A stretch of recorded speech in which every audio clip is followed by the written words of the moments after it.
ঘটনাটো মানে মইতো ঘৰত আছিলোঁ।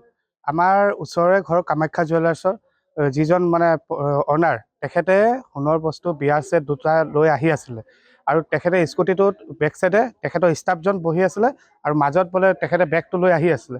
আহি থকা সময়ত আমাৰ ইয়াতে এই স্পটতে তেখেতক বাইক এখনে আহি আগুচি ধৰি তেখেতৰ পৰা বেগটো কাঢ়ি লৈ তেখেতক মানে ঠেলি তেখেতক স্কুটিটো পেলাই তেখেতে বেগখন লৈ গুচি গ'ল।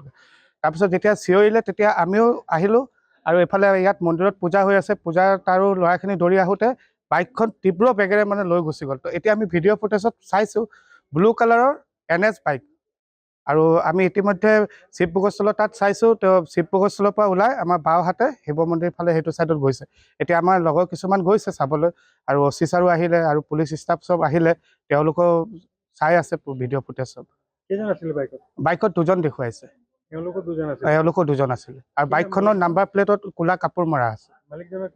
মালিকজনৰ নাম ৰাণা কৰ্মকাৰ। মানে মই ঘৰৰ ভিতৰতে আছিলোঁ ৰুমত, পটককৈ চাউণ্ড এটা শুনিলোঁ। শুনাৰ পিছত আপোনাৰ ওলাই আহি দেখিছোঁ যে দুজন মানুহ পঢ়ি আছে। তেওঁ কৈছে যে মোৰ বেগটো বিয়াৰ ছেটটো লৈ গুচি গ'ল, সোণৰ বস্তুকেইটা। দুজন আছিলে বাইকত, বাইকখন পালচাৰ বাইক আছিলে, গোটেইখিনি ফালি লৈ গুচি গৈছে। বাইকখন যিমান স্পীডত গৈছে ভাবিলোঁ এক্সিডেণ্টে হয়। দুজন মানুহ পঢ়ি আছে ইয়াত, পঢ়ি থকা অৱস্থাত দেখিছোঁ যে তেওঁ পঢ়ি আছে। তাৰপিছত তেওঁ কৈছে যে এনেকুৱা বস্তু লৈ গৈছে। তেওঁ ৰাণা কৰ্মকাৰ হয়, তেওঁ আমাৰ ঘৰৰ ওচৰতে থাকে। তেওঁৰ পৰাই লৈ গৈছে। তেওঁক আমি আহি উঠাইছোঁ, তেতিয়া তেওঁ কৈছে যে মোৰ হাতৰ পৰা এই বস্তুটো লৈ গৈছে, সোণৰ বস্তু লৈ। পইচাৰ কথা নাই কোৱা, সোণৰ বস্তুটো লৈ গৈছে বুলি কৈছিলে। আমি দোকান বন্ধ কৰি মালিকৰ লগত ঠাকুৰবাৰী ৰাস্তাটোৱে গৈ আছোঁ। মালিকৰ ঘৰ ঠাকুৰবাৰীৰ ফালে। তো ঠাকুৰবাৰীটো পাৰ হওঁতে অলপ যাওঁতে পিছফালৰ পৰা বাইক পালচাৰ আছিলে, এইটো পালচাৰ বাইক লৈ দুটা ল'ৰা আহিলে। মানে মালিক পিছফালে বহি আছিলে, মাজত বেগখন আছিলে। বেগখন লৈ সিহঁতে মানে এনেকৈ টানা হেঁচাহেঁচি কৰি আছে। তো মই স্কুটিটো ইফালে চপাইছোঁ যে সিহঁতক সিফালে পেলাব পাৰোঁ। পেলালে সিহঁতে যাব নোৱাৰে, মানুহ আহি যাব সেইটো টাইমত। তো পেলাওঁতে মানে সিহঁতে গাড়ীটো হেভি আছিলে, আমি মানে দুজন বাগৰি পৰিলোঁ। হোৱাৰ পিছত মই চিঞৰিছোঁ, দাদা চিঞৰি আছে, সিহঁতে ওলাই গ'ল। সিহঁতে ইফালে চিধা গৈ হাতৰ লেফ্ট ছাইড কাটিছে। তাৰপিছত দেখা নাই নাম্বাৰ প্লেটটো ফ'ল' কৰিছোঁ, কিন্তু কিবা এটা কাপোৰ দিয়া আছিলে। মানে যোনখিনি সময়ত মই পৰি পেলাই মানে উঠি পেলাই চাম সিহঁতক, সেইটো সময়ত মানে সিহঁতৰ আন্ধাৰটো পাই গ'ল। তাত অলপ আন্ধাৰ আছিলে, সেইটো ব্লু কালাৰ আছিলে। ঘটনাটো মানে কি, দোকান বন্ধ, 8টা বজাত দোকানটো বন্ধ কৰিলোঁ। বন্ধ কৰি দোকানৰ বস্তুবোৰ আনি লৈ কিনে ঘৰলৈ গৈ আছিলোঁ।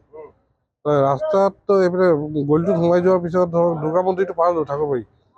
বাইক এটা পুৰা স্পীডত আহিলে পিছফালৰ পৰা। দুজন মানুহ ফুল মাস্ক হেলমেট পিন্ধা আছিলে, আহি কিনে বেগটো ধৰি টানি আছে। মই ভাবিছোঁ কোনোবা ধেমালি কৰি আছে। তাৰপিছত গৈ টাউনতে কি হ'ল, বেগটো ময়ো ধৰি মই এৰা নাই, বেগটো ফালি গ'ল মাজত ছিঙি গ'ল। বিয়াৰ ছেট দুটা আছিলে এক চাইডত, মানে এটা বেগত, সেই বেগটো লৈ কিনে সিহঁতে পলাই দিলে। আৰু আমি দুজন পৰি গ'ল, পৰি কিনে উঠিবলৈ সময় নাপালোঁ, পুৰা স্পীডত ফালি গুচি গ'ল বাইক। কিমান হ'ল আছিল আপোনাৰ? মোটামুটি ধৰক 4 তোলামান হ'ব।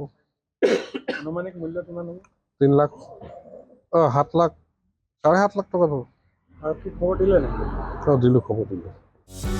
যিকোনো খবৰৰ বাবে যোগাযোগ কৰক আমাৰ এই নম্বৰত 9181 307 221।